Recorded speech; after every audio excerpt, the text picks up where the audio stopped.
Normally ഒരു healthy ആയിട്ടുള്ള ഒരാളുടെ BMI എന്ന് പറയുന്നത് 18.5 to 25 വരുന്നത്, അതിൻ്റെ നോർമൽ റേഞ്ച് വരുന്നത്.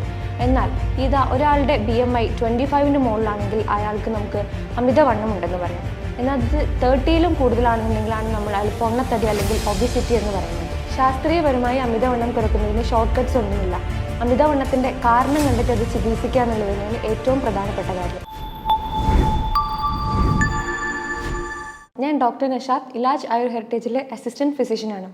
ഒബിസിറ്റി അല്ലെങ്കിൽ പൊണ്ണത്തടി ഇന്ന് നമ്മുടെ സൊസൈറ്റിയിൽ ഒരുപാട് പേര് ഫേസ് ചെയ്യുന്ന ഒരു പ്രശ്നമാണ് ഈ അമിതവണ്ണം അല്ലെങ്കിൽ ഒബിസിറ്റി എന്ന് പറയുന്നത്. അമിതവണ്ണം എന്ന് പറയുന്നത് അനാരോഗ്യത്തിൻ്റെ ലക്ഷണമാണ്. ഇതൊരു ലൈഫ് സ്റ്റൈൽ ഡിസോർഡർ ആണ് എന്ന് പറയാം. കാരണം ഭൂരിഭാഗം ആളുകളിലും അമിതവണ്ണം ഉണ്ടാകുന്നത് കൃത്യമല്ലാത്ത സെഡൻഡറി ലൈഫ് സ്റ്റൈൽ കൊണ്ടും അതുപോലെ തന്നെ വ്യായാമക്കുറവുകൾ കൊണ്ടും അമിതമായിട്ടുള്ള ആഹാര രീതികളും കൊണ്ട് തന്നെയാണ്. അമിതവണ്ണത്തിൻ്റെ കാരണങ്ങൾ എന്തൊക്കെയാണെന്ന് നോക്കുമ്പോൾ നമുക്ക് ആദ്യം പറയാൻ പറ്റുന്നത് ജനറ്റിക് ഫാക്ടേഴ്സ് ആണ്. അതായത് പാരമ്പര്യമായിട്ട് തന്നെ മാതാപിതാക്കൾക്ക് തടി ഉള്ളത് കൊണ്ട് തന്നെ കുട്ടികൾക്കും അമിതവണ്ണം ഉണ്ടാകാറുണ്ട്. അതുപോലെ തന്നെ രണ്ടാമത്തെ കാര്യം നമ്മൾ ലൈഫ് സ്റ്റൈൽ ചേഞ്ചസ് കൊണ്ടും സെഡൻഡറി ലൈഫ് സ്റ്റൈൽ കൊണ്ടും വരുന്ന അമിതവണ്ണം. അതായത് ഒരുപാട് നേരം ഫോൺ അല്ലെങ്കിൽ സിസ്റ്റം യൂസ് ചെയ്തിരിക്കുക, നമ്മൾ വർക്കൗട്ട് തീരെ ചെയ്യാണ്ടിരിക്കുക, അല്ലെങ്കിൽ അമിതമായിട്ടുള്ള ജങ്ക് ഫുഡ്സും ഹൈ കലോറി ഫുഡ്സിൻ്റെയും അമിതമായിട്ടുള്ള ഇൻടേക്ക് മൂലം ഉണ്ടാകുന്ന ഈ പൊണ്ണത്തടി. അതാണ് നമുക്ക് രണ്ടാമത്തെ ഒരു കാരണമായി പറയുന്നത്. മൂന്നാമത്തെ കാരണമായി നമുക്ക് പറയാൻ പറ്റുന്നത് മറ്റ് അസുഖങ്ങളുടെ ഫലമായിട്ട്, പ്രത്യേകിച്ചും ഒരു ഹോർമോണൽ ഡിസോർഡേഴ്സ്, PCOD, തൈറോയിഡ് മുതലായ ഹോർമോണൽ ഡിസോർഡേഴ്സിൻ്റെ കോംപ്ലിക്കേഷൻ അല്ലെങ്കിൽ അതിൻ്റെ ബുദ്ധിമുട്ടുകളുമായി ഉണ്ടാകുന്ന അമിതവണ്ണങ്ങൾ. അതുപോലെ തന്നെ ഉറക്കക്കുറവ് അല്ലെങ്കിൽ വിഷാദ രോഗങ്ങൾ, ഇതിൻ്റെ ഭാഗമായിട്ടും അമിതവണ്ണം കണ്ടുവരാറുണ്ട്. എങ്ങനെയാണ് നമ്മൾ ഒബിസിറ്റി കാൽക്കുലേറ്റ് ചെയ്യുന്നത്, അല്ലെങ്കിൽ ഒരാൾക്ക് ഒബിസിറ്റി ഉണ്ടോ എന്ന് നമ്മൾ എങ്ങനെ അറിയും? അതിനാണ് നമ്മൾ BMI ചെക്ക് ചെയ്യുന്നത്. BMI എന്ന് പറഞ്ഞാൽ ബോഡി മാസ് ഇൻഡെക്സ്. ഇത് കാൽക്കുലേറ്റ് ചെയ്ത വഴി നമുക്ക് ഒരാൾക്ക് ഒബീസ് ആണോ അല്ലെങ്കിൽ അയാൾ അണ്ടർ വെയിറ്റ് ആണോ, അയാളുടെ വെയിറ്റ് നോർമൽ ആണോ എന്നുള്ളത് നമുക്ക് അറിയാൻ പറ്റും. നോർമലി ഒരാളുടെ weight in kilogram divided by height in metre square ആണ് നമ്മൾ BMI കാൽക്കുലേറ്റ് ചെയ്യുന്നത്. നോർമലി ഒരു ഹെൽത്തി ആയിട്ടുള്ള ഒരാളുടെ BMI എന്ന് പറയുന്നത് 18.5 to 25 വരുന്നത്, അതിൻ്റെ നോർമൽ റേഞ്ച് വരുന്നത്. എന്നാൽ ഒരാളുടെ BMI 25-ന് മുകളിലാണെങ്കിൽ അയാൾക്ക് നമുക്ക് അമിതവണ്ണം ഉണ്ടെന്ന് പറയാം. എന്നാൽ അത് 30-ലും കൂടുതലാണെന്നുണ്ടെങ്കിലാണ് നമ്മൾ അയാൾ പൊണ്ണത്തടി അല്ലെങ്കിൽ ഒബിസിറ്റി എന്ന് പറയുന്നത്. ശാസ്ത്രീയപരമായി അമിതവണ്ണം കുറയ്ക്കുന്നതിന് ഷോർട്ട് കട്ട്സ് ഒന്നുമില്ല. അമിതവണ്ണത്തിൻ്റെ കാരണം കണ്ടെത്തി അത് ചികിത്സിക്കുക എന്നുള്ളത് തന്നെയാണ് ഏറ്റവും പ്രധാനപ്പെട്ട കാര്യം. കൃത്യമായിട്ടുള്ള വ്യായാമം, അതുപോലെ തന്നെ ലോ കലോറി ആയിട്ടുള്ള ഫുഡ് ഐറ്റംസ് കൂടുതൽ കഴിക്കുക. ഈ ഒബിസിറ്റി അല്ലെങ്കിൽ അമിതവണ്ണം എന്നത് ആയുർവേദത്തിൽ സ്ഥൗല്യ രോഗത്തിലാണ് പറയുന്നത്. ഈ ആയുർവേദം നിഷ്കർഷിക്കുന്ന ഒരു ദിനചര്യ ഫോളോ ചെയ്യുക എന്നുള്ളത് തന്നെയാണ് ഇതിൽ ഏറ്റവും പ്രധാനപ്പെട്ട കാര്യം. അതായത് ഒരാൾ രാവിലെ എണീക്ക് ബ്രഹ്മ മുഹൂർത്തത്തിൽ എഴുന്നേൽക്കാനാണ് ആയുർവേദത്തിൽ പറയുന്നത്. ഈ ബ്രഹ്മ മുഹൂർത്തത്തിൽ എഴുന്നേറ്റ് പ്രഭാത കൃത്യങ്ങളൊക്കെ കൃത്യമായി ചെയ്ത് അതിനനുസരിച്ച് കൃത്യമായി റെഗുലർ ആയിട്ടുള്ള വ്യായാമം നിർവഹിക്കുക. ഇങ്ങനെ തുടങ്ങി രാത്രി ഉറങ്ങുന്നത് വരെയുള്ള ഒരു കൃത്യമായ ദിനചര്യ ആയുർവേദത്തിൽ പറയുന്നുണ്ട്. അത് ഫോളോ ചെയ്യുന്നത് നമുക്ക് ഈ ഒബിസിറ്റി മാനേജ്മെന്റിൽ വളരെയധികം സഹായപ്രദമാണ്. ഉറക്കത്തിന്റെ കാര്യത്തിലാണെങ്കിലും പ്രത്യേകിച്ച് പകൽ ഉറക്കം ഒഴിവാക്കുക, രാത്രി കഴിയുന്നതും നേരത്തെ കിടന്നുറങ്ങുക. രാത്രി ഭക്ഷണമാണെങ്കിലും നമ്മൾ കിടക്കുന്നതിന് 3 മണിക്കൂർ മുമ്പെങ്കിലും ഭക്ഷണം കഴിക്കുക. അതുപോലെ തന്നെ കഴിക്കുന്നത് ലഘുവായിട്ടുള്ളതും എളുപ്പം ദഹിക്കുന്ന രീതിയിലുമായ ഭക്ഷണങ്ങൾ രാത്രി കൂടുതൽ കഴിക്കുക മുതലായവയൊക്കെയാണ് ഏറ്റവും ശ്രദ്ധിക്കേണ്ടത്. അതുപോലെ തന്നെ വെള്ളം കുടിക്കുന്ന കാര്യമാണെങ്കിൽ ദിവസവും 8 മുതൽ 12 ഗ്ലാസ് വരെയെങ്കിലും വെള്ളം നിർബന്ധമായും കുടിച്ചിരിക്കണം. മറ്റ് പല രോഗങ്ങളിലേക്കും ഈ പൊണ്ണത്തടി വഴിതെളിയിക്കാറുണ്ട്. പ്രത്യേകിച്ചും ഇതിലൊരു ഹോർമോണൽ ഇംബാലൻസ് വരുന്നത് കൊണ്ട് തന്നെ പ്രമേഹ രോഗത്തിനും അതുപോലെ ഉയർന്ന കൊളസ്ട്രോൾ നിരക്ക്, ഉയർന്ന രക്തസമ്മർദ്ദം തുടങ്ങി കാർഡിയോവാസ്കുലർ ഡിസോർഡേഴ്സ്, ഹാർട്ട് അറ്റാക്ക്, അതുപോലെ പാരാലിസിസ്, നമ്മൾ പക്ഷാഘാതം എന്ന് പറഞ്ഞ് രോഗങ്ങൾ മുതലായവയിലേക്കൊക്കെ ഇതിനൊക്കെ ഒരു കോംപ്ലിക്കേഷൻ ആയിട്ട് നമ്മൾ പറയാറുണ്ട് പൊണ്ണത്തടിയുടെ. ചില കേസുകളിൽ വന്ധ്യതയും പൊണ്ണത്തടിയുടെ ഒരു കോംപ്ലിക്കേഷൻ ആയിട്ട് വരാറുണ്ട്. ഒരു ഏജ് കഴിഞ്ഞ ആൾക്കാരിലാണെങ്കിലും പ്രത്യേകിച്ച് മൾട്ടിപ്പിൾ ജോയിന്റ് പെയിൻ, സന്ധിവേദനകൾ, മുട്ടുവേദനകൾ മുതലായവയെ നമ്മൾ പൊണ്ണത്തടിയുള്ള ആൾക്കാരിൽ കൂടുതലായിട്ട് കണ്ടുവരാറുണ്ട്. അതുപോലെ തന്നെ നമ്മൾ പറഞ്ഞു ഹോർമോണൽ വേരിയേഷൻസ്, PCOD പോലെയുള്ള കേസുകളിൽ വരുന്ന അമിതവണ്ണത്തിലാണെങ്കിൽ നമ്മൾ ഏറ്റവും ആദ്യം ശ്രദ്ധിക്കേണ്ട കാര്യം എന്ന് പറഞ്ഞാൽ ഇൻസുലിൻ റെസിസ്റ്റൻസ് കുറയ്ക്കുന്ന രീതിയിലുള്ള ഭക്ഷണ പദാർത്ഥങ്ങൾ കഴിക്കുക എന്നുള്ളതാണ് ഏറ്റവും പ്രധാനമായി ശ്രദ്ധിക്കേണ്ടത്. അതിൽ നമ്മൾ മാക്സിമം കാർബോഹൈഡ്രേറ്റ്സ്, ഫാറ്റ് മുതലായവ അല്ലെങ്കിൽ ഷുഗർ കണ്ടന്റ് അടങ്ങിയ ഭക്ഷണങ്ങൾ നന്നായിട്ട് റിമൂവ് ചെയ്യുക എന്നുള്ളതാണ് ശ്രദ്ധിക്കേണ്ട കാര്യം. നമ്മളെ ബോഡിയിൽ 2 ടൈപ്പ് കാർബോഹൈഡ്രേറ്റ്സ് ആണ് വരുന്നത്. ഒന്ന് കോംപ്ലക്സ് കാർബോഹൈഡ്രേറ്റ്സും സിമ്പിൾ കാർബോഹൈഡ്രേറ്റ്സും. നമ്മൾ യൂസ് ചെയ്യുന്ന നമ്മൾ വൈറ്റ് റൈസ്, അതായത് നമ്മൾ പോളിഷ്ഡ് വൈറ്റ് റൈസസ്, അതുപോലെ തന്നെ സോഫ്റ്റ് ഡ്രിങ്ക്സ്, ഷുഗർ, കേക്ക്സ് മുതലായവയൊക്കെയാണ് സിമ്പിൾ കാർബോഹൈഡ്രേറ്റിൽ വരുന്നത്. എന്നാൽ കോംപ്ലക്സ് കാർബോഹൈഡ്രേറ്റിൽ വരുന്നതാണ് നമ്മുടെ ഇലക്കറികൾ, പച്ചക്കറികൾ, അതുപോലെ തന്നെ നമ്മളെ ബ്രൗൺ റൈസ്, അതുപോലെ വരുന്ന മറ്റ് തവിടോട് കൂടിയ ധാന്യങ്ങൾ മുതലായവയൊക്കെ ഈ കോംപ്ലക്സ് കാർബോഹൈഡ്രേറ്റിൽ വരുന്നതാണ്. എപ്പോഴും ഈ രീതിയിലുള്ള ഒരു ഹോർമോണൽ ഇംബാലൻസ് കൊണ്ട് വരുന്ന ഒബിസിറ്റിയിൽ നമ്മൾ എപ്പോഴും ഈ കോംപ്ലക്സ് കാർബോഹൈഡ്രേറ്റുകൾ കൂടുതലായിട്ട് ഉപയോഗിച്ച് ഈ സിമ്പിൾ കാർബോഹൈഡ്രേറ്റ്സിൻ്റെ അളവ് ഭക്ഷണത്തിൽ കുറയ്ക്കുകയാണ് ചെയ്യേണ്ടത്. അതുപോലെ തന്നെ നമ്മൾ പറഞ്ഞു തൈറോയിഡ് പോലെയുള്ള കേസുകളിലാണെങ്കിൽ നമ്മൾ ആദ്യം ഈ തൈറോയിഡ് ഹോർമോൺസിനെ റെഗുലേറ്റ് ചെയ്യുക, അല്ലെങ്കിൽ അതിനെ നോർമലൈസ് ചെയ്യുക എന്നുള്ളതാണ് ഏറ്റവും പ്രധാനപ്പെട്ട കാര്യം. എന്നിട്ട് മാത്രമേ നമ്മൾ ഒബിസിറ്റിയിലേക്ക് കോൺസെൻട്രേറ്റ് ചെയ്യേണ്ടി വരുള്ളൂ.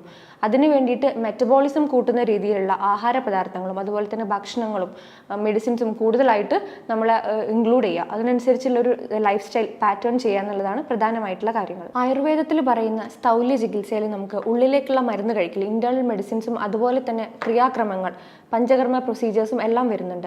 അതിൽ ഉള്ളിലേക്ക് കഴിക്കാനാണെങ്കിൽ പ്രത്യേകതരം കഷായങ്ങളും അതുപോലെ തന്നെ ആൻറ്റി സെല്ലുലൈറ്റിക് ആയിട്ടുള്ള ചൂർണങ്ങളും തൈലങ്ങളും ഒക്കെ അവൈലബിൾ ആണ്. നമ്മൾ ക്രിയാക്രമങ്ങളിലേക്ക് നോക്കുകയാണെങ്കിൽ പ്രത്യേകതരം ധാരകൾ, അതായത് കഷായ ധാര, അതുപോലെ തന്നെ ധാന്യാമ്ല ധാര മുതലായ ഡിഫറെൻറ്റ് ടൈപ്സ് ഓഫ് ധാരകൾ നമ്മൾ ചെയ്യാറുണ്ട്.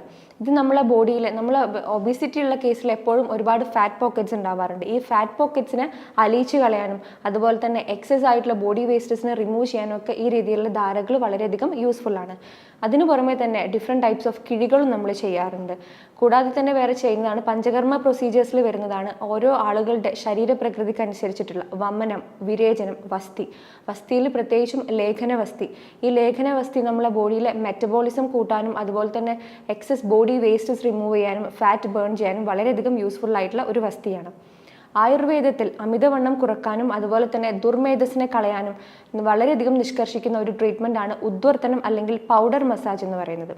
പ്രത്യേക രീതിയിലുള്ള പൗഡറുകൾ, അതായത് ആൻറ്റി സെല്ലുലൈറ്റിക് ആയിട്ടുള്ള പൗഡറുകൾ പ്രതിലോമ രീതിയിൽ ശരീരത്തിൽ തടവി അങ്ങനെ ചെയ്യുന്ന ആ ഒരു ട്രീറ്റ്മെൻറ്റാണ് നമ്മൾ ഉദ്വർത്തനം എന്ന് പറയുന്നത്. ഇത് ദുർമേധസ്സിനെ കുറക്കാൻ വളരെയധികം സഹായകമാണ്. മാത്രമല്ല ബോഡിക്ക് സ്ട്രെങ്ത് കൊടുക്കാനും ബോഡിയുടെ ഫ്ലെക്സിബിലിറ്റി കൂട്ടാനും എല്ലാം ഈ ഉദ്വർത്തനം വളരെയധികം സഹായകമാണ്. ഒബിസിറ്റി മാനേജ്മെൻറ്റിൽ ഏറ്റവും പ്രധാനമായിട്ടുള്ള കാര്യമാണ് ഡയറ്റ് കറക്ഷൻ, അതുപോലെ തന്നെ ആക്ടിവിറ്റി ലെവൽ കറക്ഷൻസ്. അതായത് വ്യായാമങ്ങൾ കൂടുതൽ ചെയ്യുക, അതുപോലെ തന്നെ ഡയറ്റിൽ വരുന്ന ചേഞ്ചസ് വരുത്തി കൃത്യമായിട്ടുള്ള ഒരു ലോ കലോറി ഡയറ്റ് ഫോളോ ചെയ്യുക എന്നുള്ളത്. ഒരു 80% ഒരു ഡയറ്റ് കറക്ഷനും അതുപോലെ തന്നെ 20% ആക്ടിവിറ്റി ലെവൽ കറക്ഷനും ചെയ്തു കഴിഞ്ഞാൽ നല്ല രീതിയിൽ നമുക്ക് ഒബിസിറ്റി മാനേജ് ചെയ്യാൻ പറ്റും. നമ്മൾ പ്രധാനമായും ശ്രദ്ധിക്കേണ്ട ഒരു കാര്യം എന്ന് വെച്ചാൽ ഈ വെയിറ്റ് ലോസ്, ഒരു ഹെൽത്തി വെയിറ്റ് ലോസ് എന്ന് പറയുന്നത് ഒരു സ്റ്റഡി ആൻഡ് സ്ലോ പ്രോസസ്സാണ്. അതിന് ഷോർട്ട് കട്ട്സ് ഒന്നുമില്ല. 1-2 ആഴ്ചകൾ കൊണ്ടോ അല്ലെങ്കിൽ 1 മാസങ്ങൾ കൊണ്ടോ ഒരിക്കലും നമുക്ക് നമ്മുടെ വെയിറ്റ് പെട്ടെന്ന് കുറക്കാൻ പറ്റില്ല. അങ്ങനെ കുറക്കുന്ന ഷോർട്ട് കട്ട്സ് ആണെങ്കിൽ ആ വെയിറ്റ് പഴയ പോലെ തന്നെ റീഗെയിൻ ആവുകയും ചെയ്യും. അതുകൊണ്ട് തന്നെ ഒരു കൃത്യമായിട്ടുള്ള ഒരു സ്ട്രാറ്റജി പ്ലാൻ ചെയ്തിട്ട് അതിനനുസരിച്ച് കൃത്യമായി 3 മുതൽ 6 മാസം, ചിലപ്പോൾ അതിൽ കൂടുതൽ, അങ്ങനെ രീതിയിൽ കൃത്യമായി നമ്മളൊരു diet and activity level regulate ചെയ്തുകൊണ്ട് ചെയ്യുന്നതാണ് എപ്പോഴും നമുക്ക് ഒരു ഹെൽത്തി വെയിറ്റ് ലോസിന് സഹായകമാകുന്നത്. അതിൽ തന്നെ നമ്മൾ വ്യായാമം ചെയ്യുന്ന കേസിൽ എപ്പോഴും 1 മണിക്കൂറെങ്കിലും ദിവസം വർക്കൗട്ട് ചെയ്യുക എന്നുള്ളത് വളരെ പ്രധാനപ്പെട്ട കാര്യമാണ്. കാരണം നമ്മൾ വർക്കൗട്ട് ചെയ്യുമ്പം അതിൽ ആദ്യത്തെ 20 മിനിറ്റ്സ് എപ്പോഴും നമ്മളെ ബോഡി ഹീറ്റ് ആവുകയാണ്, വാമപ്പ് ആവുകയാണ് ചെയ്യുന്നത്. ഈ 20 മിനിറ്റ്സിന് ശേഷം മാത്രമാണ് നമ്മളെ ബോഡിയിൽ ഫാറ്റ് ബേൺ സ്റ്റാർട്ട് ചെയ്യുന്നത്. അതുകൊണ്ട് തന്നെ 1 മണിക്കൂർ കൃത്യമായി വർക്കൗട്ട് ചെയ്താൽ മാത്രമേ നമ്മൾ ഉദ്ദേശിക്കുന്ന രീതിയിലുള്ള വെയിറ്റ് ലോസ് സാധ്യമാവുകയുള്ളൂ. അരമണിക്കൂർ വ്യായാമം ചെയ്ത് നിർത്തിക്കഴിഞ്ഞാൽ സ്വാഭാവികമായിട്ടും നമ്മളെ ബോഡിയിൽ ഫാറ്റ് ബേൺ നടക്കില്ല. അതുകൊണ്ട് എന്നും കൃത്യമായി ഒരു ദിവസം, എല്ലാ ദിവസവും കൃത്യമായി 1 മണിക്കൂറെങ്കിലും വ്യായാമം ചെയ്യുക എന്നത് വളരെ പ്രധാനമാണ്. ഇങ്ങനെ ചെയ്യുന്ന വ്യായാമത്തിലാണെങ്കിലും കൂടുതൽ നടത്തം, സൈക്ലിംഗ്, അതുപോലെ സ്വിമ്മിംഗ് മുതലായ എയറോബിക് എക്സസൈസുകൾ കൂടുതലായിട്ട് ഉൾപ്പെടുത്തുന്നതും വളരെ നല്ലതാണ്. പലപ്പോഴും പലരും പറയാറുണ്ട് നമ്മൾ ഒരുപാട് ഭക്ഷണം കൺട്രോൾ ചെയ്തു അല്ലെങ്കിൽ ഒരുപാട് എക്സസൈസുകൾ ചെയ്തു, പക്ഷേ എന്നിട്ടൊന്നും വെയിറ്റ് കുറയുന്നില്ല എന്നുള്ളത്. അതിൽ നമ്മൾ ശ്രദ്ധിക്കേണ്ട ഒരു കാര്യം എന്ന് പറഞ്ഞു കഴിഞ്ഞാൽ നമ്മൾ ഭക്ഷണത്തിലൂടെ നമുക്ക് കിട്ടുന്ന ഒരു എനർജി ഉണ്ട്, അല്ലെങ്കിൽ ആ ഒരു എനർജി ഇന്നുണ്ട്. ഈ എനർജി ഇന്നും അതുപോലെ തന്നെ നമ്മൾ ചിലവഴിക്കുന്ന എനർജി, അതായത് നമ്മൾ വർക്കൗട്ട് അല്ലെങ്കിൽ നമ്മൾ ഡെയിലി ആക്ടിവിറ്റീസ് വഴി നമ്മൾ ചിലവഴിക്കുന്ന എനർജി ഔട്ടാണ്. ഈ എനർജി ഇന്നും എനർജി ഔട്ടും നമ്മൾ ഒരു ഡിഫറൻസ് വന്നാൽ മാത്രമേ ഒരു വെയിറ്റ് ലോസ് സാധ്യമാവുകയുള്ളൂ. അപ്പം അതായത് 2000 കലോറി ഒരാൾക്ക് ഒരു ദിവസം ആവശ്യമാണെങ്കിൽ നമ്മൾ 1500 കലോറി നമ്മൾ എനർജി ഇന്നാണെങ്കിൽ അവിടെ നമുക്കൊരു 500 കലോറി അവിടെ നമുക്കൊരു എനർജി ഡെഫിസിറ്റ് വരുന്നുണ്ട്.